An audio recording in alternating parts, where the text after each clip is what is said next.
Ce n'était pas un simple mythe, mais l'action d'une société secrète. L'Agnoto, ou homme léopard, représente l'un des phénomènes mystiques et criminels les plus terrifiants de l'histoire coloniale et post-coloniale en Afrique centrale. Ce n'était pas un simple mythe, mais l'action d'une société secrète dont les membres croyaient détenir le pouvoir de se transformer en léopards ou d'imiter parfaitement leurs attaques. Le phénomène est une sombre fusion de pratiques magico-religieuses, de terrorisme ritualisé et de résistance politique. L'objectif principal de l'Agnoto était d'éliminer des cibles spécifiques, souvent des opposants politiques, des collaborateurs du régime colonial ou des individus désignés par la sorcellerie. Les attaques étaient exécutées avec une précision macabre et un symbolisme puissant. Les assassins utilisaient des griffes et des dents artificielles, taillées dans du bois ou du métal, pour infliger des blessures qui imitaient de manière quasi parfaite celles d'un léopard sauvage.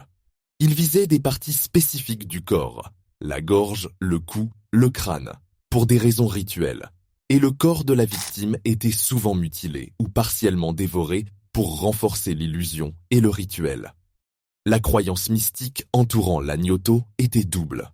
D'une part, les membres croyaient que des charmes puissants, des talismans, souvent confectionnés à partir d'organes humains prélevés lors d'attaques précédentes, et des rites occultes leur conféraient l'invulnérabilité et la capacité de se fondre dans la nature, les rendant insaisissables par les autorités.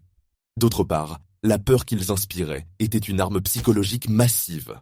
Les populations locales, confrontées à des meurtres d'une brutalité sauvage sans corps d'animal pour coupable, étaient convaincues d'avoir affaire à des sorciers ou des hommes ayant réellement la capacité de métamorphose. Cette peur paralysait la résistance et garantissait le silence. Les autorités coloniales belges ont lutté pendant des décennies contre ce culte. Des campagnes d'enquête massives et des procès publics eurent lieu dans les années 1920 et les années 1930, révélant la structure complexe de cette société secrète, qui impliquait des chefs coutumiers, des devins et des exécutants.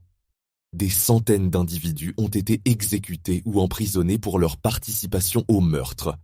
Aujourd'hui, même si les pratiques ont largement disparu ou se sont transformées, la légende de l'homme léopard hante toujours l'imaginaire congolais, symbolisant le pouvoir occulte et la violence ritualisée qui peut émerger des tensions sociales et politiques. Il reste un cas d'étude fascinant sur l'intersection du surnaturel perçu, de la sorcellerie, de la criminalité organisée et de la peur collective en Afrique. Renvoie directement le script corrigé, sans autre commentaire, et s'il n'y a pas de correction à faire ni de date présente, alors renvoie juste le même script, sans essayer de corriger quoi que ce soit direct.